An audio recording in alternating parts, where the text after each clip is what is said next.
Okay, 10 X சக 10 சை X சமன் 4 எனில் X சமன் log 10 அடைப்புக்குள்ள 2 சக வர்க்கம் மூலம் 3 என நிறுவுக இல்லாட்டி காட்டுக.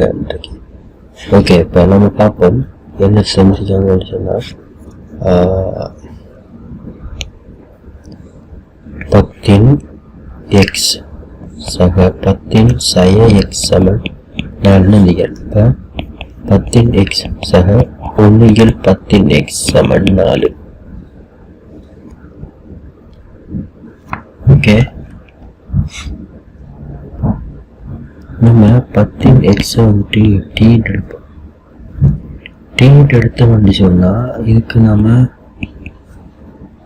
டி சக 1 டி சமன் 4.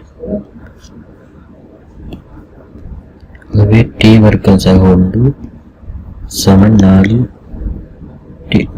டி.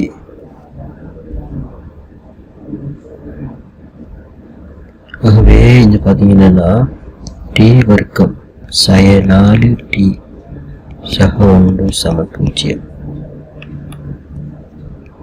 இதுக்கு தீர்வு வந்துட்டு இப்படி எடுக்கணும்னு சொன்னால் டி சமன் 4 சக சய வர்க்கமூலம் சய 4 முழுவதின் வர்க்கம் சய 4 ஏ சி இன் கீழ்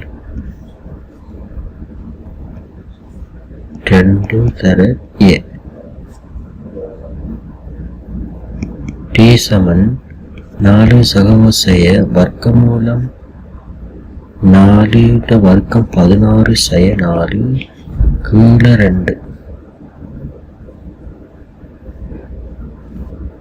இது சமன் 4 சகவசய 2 வர்க்கமூலம் கீழ் 2.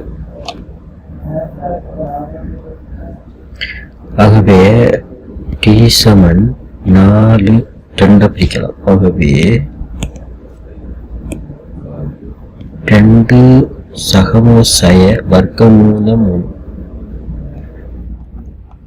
நான் இங்கே எடுக்க என்னன்னா நமக்கு தேவை சக வைக்கிற பெருமானம்.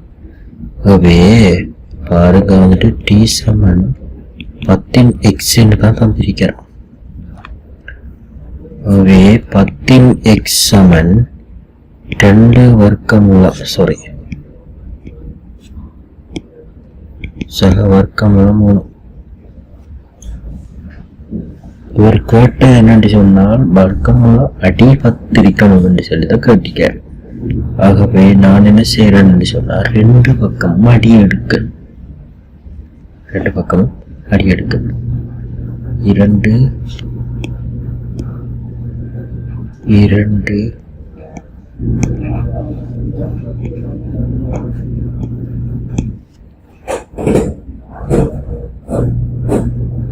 அடி 10 மடக்கையை எடுத்தால்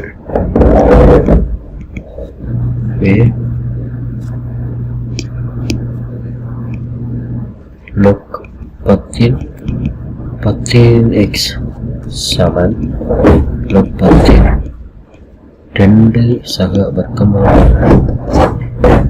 ஆகவே எக்ஸ் எடுத்தோம் என்று சொன்னால் log 10 1. ஆகவே எக்ஸ் சமன் log 10 2 சக வர்க்கமூலம். ஆகவே அவர் கேட்டவிட நிறைய எக்ஸுக்கு பதிலாக எக்ஸ் சமன் என்னென்று காட்டியார் 10 விட